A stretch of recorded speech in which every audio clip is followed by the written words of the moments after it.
মূল প্রশ্নটা ছিল যে কোন পরিস্থিতিতে ৭৫-এর 15ই আগস্ট হলো? প্রথম কথাটা হচ্ছে যে 15ই আগস্ট কিন্তু কোনো বিচ্ছিন্ন ঘটনা না। এটা সূত্রপাত হয় মুক্তিযুদ্ধ চলাকালীন অবস্থায়। আমরা বুঝতে পেরেছিলাম যে বাংলাদেশের মুক্তিযুদ্ধটা অ্যাকচুয়ালি কাদের ইন্টারেস্টে হচ্ছে। দেখে আমাদের ইন্টারেস্টে হচ্ছে যে আমরা আমাদের দেশ যুদ্ধ করে স্বাধীন করব, নাকি এটার পেছনে অন্য কোনো উদ্দেশ্য কাজ করছে। যখন 7 দফাতে চুক্তি করে নজরুল ইসলাম আর তাজউদ্দিনকে পারমিশন দেওয়া হলো to establish provisional government in Calcutta, এই 7টা ক্লজ পড়ে সাইন করার পর, দস্তখত করার পরে নজরুল ইসলাম সাহেব ফিট হয়ে পড়ে গিয়েছিলেন যে এটা তো একদম একটা দাস খত যে আমরা ক্রমান্বয়ে ভারতের একটা করদ রাজ্য, তারপরে একটা অঙ্গরাজ্য হিসেবে অঙ্গরাজ্যে পরিণত হবে বাংলাদেশ, হবু বাংলাদেশ। আর ওই joint declaration between Usmani and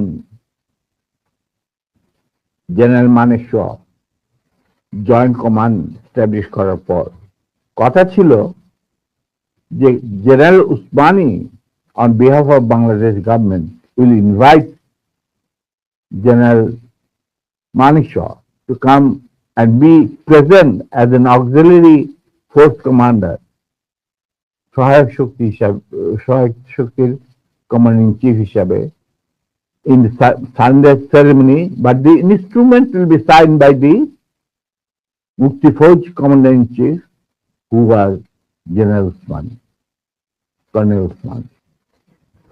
কিন্তু সেটা হতে দেওয়া হলো না। 16ই ডিসেম্বরে যে সারেন্ডার সেরেমনি হলো রেস্ট করতে, সেখানে পরিষ্কার বাংলাদেশের জনগণ দেখতে পেল যে পাকিস্তান আর্মি সারেন্ডার করছে ভারতীয় সেনাবাহিনীর কাছে, এবং সেখানে সাইন করছেন আরোরা ভারতীয় বাহিনীর পক্ষে, আর ওদিকে নিয়াজি পাকিস্তানি আর্মির পক্ষে। সেখানে মুক্তিযোদ্ধারা কোথায়?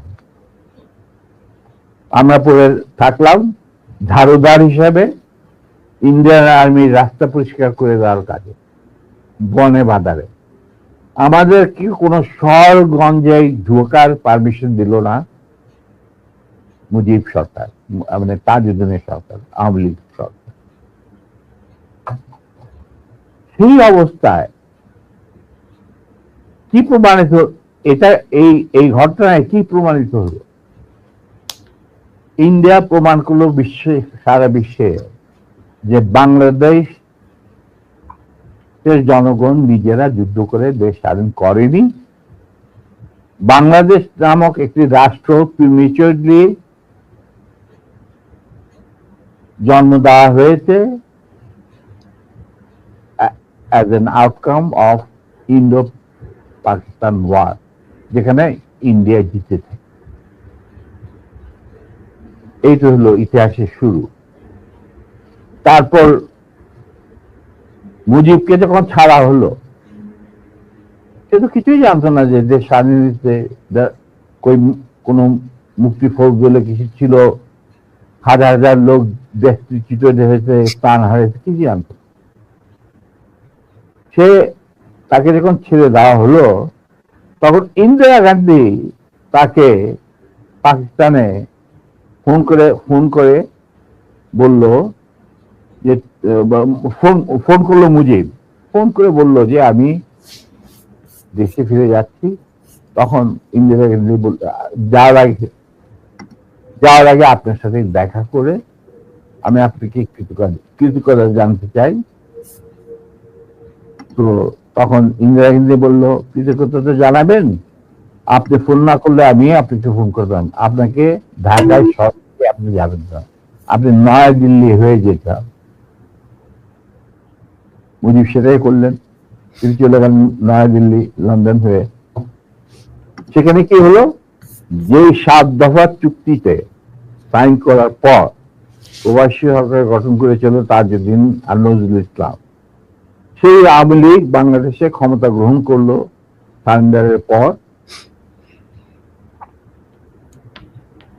ওই 7 দফা ভিত্তিতে, এবং সেই 7 দফাতে মুজিব স্বাক্ষর দেওয়ার পর ফিরে গিয়ে তিনি ক্ষমতা নিজে হাতে নিয়ে নিলেন।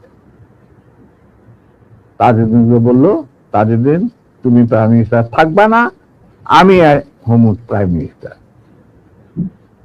তারপর কি হলো, কোন নির্বাচন নাই, কিছু নাই।